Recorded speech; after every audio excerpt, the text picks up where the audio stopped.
এরকম হয়তো তোমাদের সাথে অনেকবার হয়েছে, কোথাও কোনো ঘরোয়া অনুষ্ঠান বা তোমাদের যে সাংস্কৃতিক পরিবেশ রয়েছে যেখানে অনেক সদস্যরা গান গান, সেখানে পার্টিকুলার কোনো একজন বা কিছুজন হয়তো তোমরা বলো যে গলাটা ঠিক সুরে নয়, একটু বেসুরও গায়।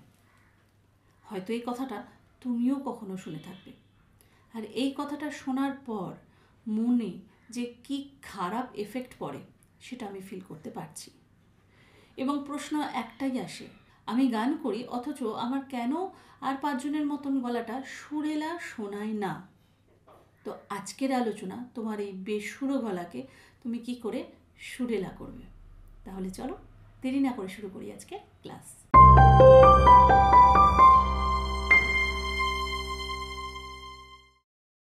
নমস্কার, আমি বাবলি বিশ্বাস আর আপনাদের স্বাগত আমার চ্যানেলে। তবে ক্লাসে যাওয়ার আগে বলি, যারা আমার অনলাইন এবং অফলাইন ক্লাসের সঙ্গে যুক্ত হতে চান তারা এই মুহূর্তে স্ক্রিনে যে নাম্বার দেখতে পাচ্ছেন সেই নাম্বারে কল করে নিয়ে ক্লাসের ডিটেলস জেনে নিতে পারেন।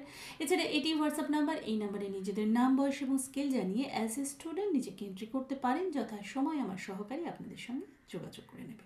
বেসুরো গলা থেকে সুরেলা গলায় কিভাবে নিজেকে চেঞ্জ করব সেটা তো অবশ্যই বলবো, কিন্তু তার আগে জানতে হবে এই বেসুরো হওয়ার কারণটা কি হলো। কারণ কারণগুলো যতক্ষণ আমি না জানবো ততক্ষণ কি করে নিজেকে ঠিক করব। তো এটা একান্তই আমার এই এত স্টুডেন্টকে শেখানোর একটা অভিজ্ঞতা থেকে বলি, যারা বেসুরো হয় তাদের কিছু পয়েন্ট থাকে। আমি সেই পয়েন্টগুলো এক এক করে বলছি, তারপর সেই পয়েন্ট থেকেই আসবে কি করে তুমি গলাটাকে সুরেলা করতে পারবে। প্রথম পয়েন্ট হচ্ছে সুরের সাথে গলা ভালোভাবে মিলছে কি মিলছে না সেই বোধটা কম থাকা। অর্থাৎ রেয়াজ যখন করেন বা যখন কোনো গান গান, তখন ওই হারমোনিয়ামের প্রত্যেকটা রিডের সাথে আমার গলার স্বর ভালোভাবে মিশে যাচ্ছে কি যাচ্ছে না সেই বোধটা কম থাকে। সেই বোধটা স্বাভাবিকভাবে অনেকের কিন্তু থাকে, এবং থাকার ফলে তাদের গলাটা অটোমেটিক মিনিমাম যে সুরের জ্ঞান সেটা থাকে এবং সুরেলা হয়ে যায় গলাটা। কিন্তু আপনার যেহেতু এই বোধটা থাকে না, এবং বলা যায় আপনি একটু উদাসীনও এই ব্যাপারে, যে সুরে মিলছে কি মিলছে না অতটা মনোযোগী নন, ঠিক এই কারণও হয় কিন্তু গলা বেসুরো হওয়ার। দ্বিতীয় কারণ হলো স্বরের অবস্থান সম্পর্কে কোনো জ্ঞান থাকে না। অনেককেই আমি দেখেছি যে কোনো একটা গান গাইছে, সেই গানের যখন স্বরগুলো এলোমেলোভাবে অবস্থান করে, ইনফ্যাক্ট যে কোনো গানের স্বরের অবস্থান এলোমেলো করেই হয়। পরপর তো সারেগামা পাদে নিসা সানিধা বা মাগারেসা থাকে না, হয়তো সাগা পা থাকলো, নিমা রেগা থাকলো, এইভাবে থাকে। তো যেহেতু কতটা দূরত্ব গেলে আমার সেই সুরটা মিলবে সেই জ্ঞানটা থাকে না। অনেকে তো এরকমও থাকেন, যদি বলা হয় যে গান তো মা গা সা, তাহলে এই যে মা প্রথমে ওপরে ছিল, তারপরে ছিল গা, তারপর রেকে বাদ দিয়ে আসলো সা, এই যে আস্তে আস্তে আমি ডাউনের দিকে গেলাম, এই মিনিমাম সেন্সটুকুনি থাকে না। তারা দেখা যায় যে মা গা সা বলা হলো, তারা মা গাইছে নিচে, গা একটা ওপরের কোনো একটা বেসুরো জায়গায় বলছে, সা বলছে হয়তো তারও ওপরে। তাহলে বুঝতে পারছেন তো কতটা অমনোযোগী হলে পরে এই ধরনের কনসেপ্ট ব্রেনের মধ্যে তৈরি হয়ে যায়। তো এটা তো শুরু হয় একদম হাতে খড়ি যেদিন হচ্ছে সেদিন থেকে ভীষণভাবে অমনোযোগী হলেই কিন্তু এই জিনিসটা আপনাদের মধ্যে আসে। পরের পয়েন্ট হলো রেয়াজে মোটেই ইন্টারেস্ট নেই। অর্থাৎ আপনি গান গাইতে ভালোবাসেন, কোনো কোরাস সং বা কোথাও ঘরোয়ায় নানা ধরনের গান গান, আপনার খাতা ভর্তি রবীন্দ্রসঙ্গীত নজরুলগীতিতে ভর্তি, আপনি সেগুলো গাইতে বড় ভালোবাসেন, কিন্তু আপনি রেয়াজ করতে ভালোবাসেন না। আপনার রেয়াজ করার প্রতি কোনো ইন্টারেস্ট নেই। তার কারণের জন্য কিন্তু আপনি ধীরে ধীরে গলাটা বেসুরো হতে থাকছে। মনে রাখবেন, আপনি হাজার গান করুন, সেক্ষেত্রে কিন্তু গলা তার প্রয়োজনীয় যে ভিটামিন প্রোটিন বলা যেতে পারে সেটা কিন্তু পাচ্ছে না। অর্থাৎ রেয়াজের জন্য যে গলার প্রয়োজন, যে ধারের প্রয়োজন, সেই ধার কিন্তু একমাত্র রেয়াজই এনে দিতে পারে। আপনি কখনো লং নোট গাইছেন না, আপনি কখনো ফ্রিকোয়েন্সি গাইছেন না, কখনো ফ্লেক্সিবিলিটির কোনো অভ্যেস করছেন না, তো আপনার সুরের সেন্সটা আসবে কোথা থেকে? তাই গলাটা কিন্তু বেসুরোই হয়ে থেকে যাচ্ছে। পরের পয়েন্টটা এর সাথেই রিলেটেড, অর্থাৎ সঠিক ভয়েস টেকনিকে রেয়াজ করা। এটা একটা বড় এবং ভীষণ গুরুত্বপূর্ণ একটা পার্ট। এই যে চিৎকার করে রেয়াজ করা, এই যে ব্যাপারটা, এটা ধীরে ধীরে গলাটা কর্কশ হয়ে যায় এবং বেসুরো টাইপের হয়ে যায়। এরকম প্রচুর স্টুডেন্ট আমি পেয়েছি যারা এক সময় মানে গলাটা এরকম ছিল না, রেয়াজ করতে করতে এরকম হয়ে গেছে, অত্যাধিক জোরে রেয়াজ করার জন্য এরকম হয়ে গেছে, এবং যার ফলে তাদের ধারণা রেয়াজ করলে গলা খারাপ হয়ে যায়। আমি এর ধরনেরও স্টুডেন্ট পেয়েছি, তাদের বক্তব্য ছিল রেয়াজ করলে গলাটা খারাপ হয়ে যায়, এর থেকে শুধু বাবা গান গাইবো, আমার গলাটা তো ঠিক থাকবে। কিন্তু সমস্যাটা তো কিন্তু সেখানে নয়। সমস্যাটা হচ্ছে যে রেয়াজটা হচ্ছে সেই রেয়াজের পদ্ধতিটাই ভুল। তাই রেয়াজ কখনো গলা আপনার খারাপ করবে না যদি আপনি সঠিক পদ্ধতিতে রেয়াজ করেন। এবং শেষ পয়েন্ট হচ্ছে মনোসংযোগের অভাব। অনেককেই দেখেছি রেয়াজ করতে বসার সময় সেই মনটা থাকে না, সেই ভালোবাসাটা থাকে না, সেই ফিলটা থাকে না। মনে হয় যে ওই তো সারেগামা পাই তো রেয়াজ করছি, এতে আর কি ভাববার আছে। কিন্তু তা নয়। আপনার হারমোনিয়ামে যে 12টি স্বর আপনি সবসময় গাইছেন, সেই 12টি স্বরকে নিজের করে নিন। একদম ভালোবাসা দিয়ে তাকে এক্সপ্রেস করুন, তাকে ফিল করুন, তাকে গান।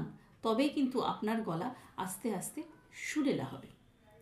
তো এই যে বেসুরো হওয়া থেকে সুরেলার যে পয়েন্ট, আমি তো একটা একটা করে পয়েন্ট বলেই দিলাম। একদম প্রথমে যে বলেছি যে সুরের সাথে গলা মেলানোটা ব্যাপার, এক্ষেত্রে আপনি রেয়াজে কি করতে পারেন, খুব মনোযোগী হয়ে রেয়াজ করুন। যেটা বললাম, খুব মনোযোগী হয়ে রেয়াজ করুন এবং প্রত্যেকটা স্বর আপনার গলার আওয়াজের সাথে অর্থাৎ এবং আপনার হারমোনিয়ামের আওয়াজের সাথে কিন্তু ভালোভাবে মিশতে হবে। এই মিশছে কি মিশছে না, এটা কিন্তু রেয়াজ করতে করতে অভ্যেস করতে করতে তবেই আপনার এই সেন্সটা জন্মাবে। স্বরের স্থানের যে অভাব, স্বর স্থান যেটা আপনারা বুঝতে পারেন না, অর্থাৎ সা থেকে রেটা যে একটু চড়া, পা থেকে রেটা যে একটু নিচে, মা থেকে ধাটা যে একটু ওপরে, এই যে মিনিমাম যেটা, এটা বুঝতে পারেন না কারণ আপনি রেয়াজ করার সময় এই পিরামিডকে কল্পনা করেন না। তো এই সা রে গা মা পা ধা নি, সা সা নি ধা পা মা গা রে সা, এই যে পিরামিড, এটাকে কল্পনা করুন। দরকারে খাতায় এই পিরামিড আঁকুন এবং সা গা রে মা গা সা রে সা, এইভাবে উল্টো পাল্টা করে জিগজ্যাগ নোট যেটাকে বলে, এটাকে অভ্যেস করুন এবং প্রত্যেকবার ভিজুয়ালাইজ করুন যে আপনার 7টা নোট কোথায় আগে পিছিয়ে হচ্ছে। অ্যাকচুয়ালি 7টা নয়, 12টা নোট।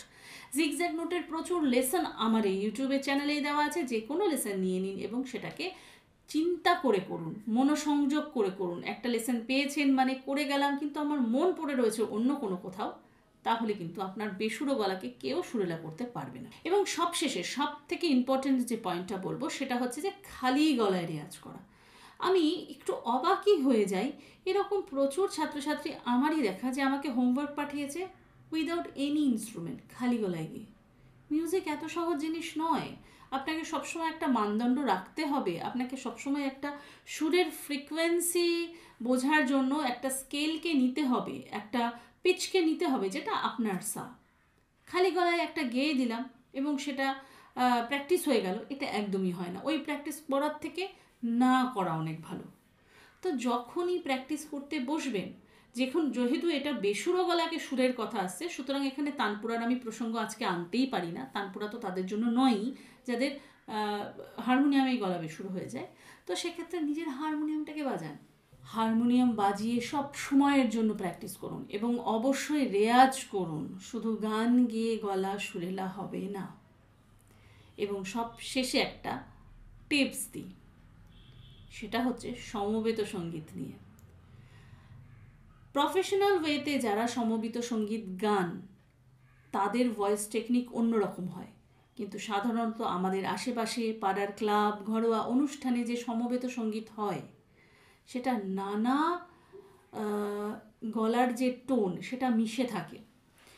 সবসময়ের জন্য আমি দেখে যে সমবেত সঙ্গীতে একটা টেন্ডেন্সি থাকে যে আমি বেশ জোরে গাইব, আস্তে আস্তে গলার স্বরটা চড়তে থাকে। দীর্ঘদিন ধরে যারা সমবেত সঙ্গীতই একমাত্র করে যান, তাদের গলা আস্তে আস্তে কর্কশ হয়ে যায়। তো যখন আপনি সমবেত সঙ্গীত গাইছেন তখন মাথায় রাখবেন, এবং গ্রুপের প্রত্যেকের এটা জানা উচিত, প্রত্যেকেই এই জিনিসটাকে মেনটেন করবে যে গানটাকে মিষ্টিভাবে আমাকে গাইতে হবে, ভয়েসটা একটা ব্যালেন্স থাকবে। সবাই মিলে গাইছি বলে ওর গলা ছাপিয়ে আমাকে গাইতে হবে, এই চিন্তা ভাবনা থেকে বিরত থাকুন। এই চিন্তা ভাবনা থেকে বিরত থাকুন। এই চিন্তা ভাবনাও কিন্তু আপনার গলাকে আস্তে আস্তে বেসুরো করে তুলবে। তাহলে আশা করি আজকের পয়েন্টগুলো যদি আপনি মন দিয়ে শুনে থাকেন এবং বুঝে থাকেন, তাহলে ধীরে ধীরে নিজের এই স্বভাবকে পরিবর্তন করবেন, নিজের রেয়াজের টেকনিককে পরিবর্তন করবেন এবং নিজের আগ্রহকে রেয়াজের প্রতি আরও বাড়িয়ে তুলবেন। শুধু এই সামান্য কটা স্টেপ যদি আপনি নেন এবং প্রত্যেক দিন যদি আপনি রেয়াজ করেন, আমার গ্যারেন্টি আপনার গলা আর কেউ বেসুরো বলবে না। সুতরাং এই ছিল আজকের ভিডিও।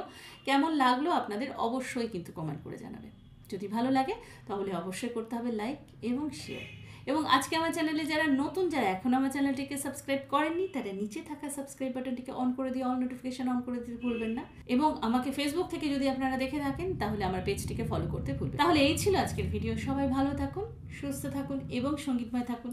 নমস্কার।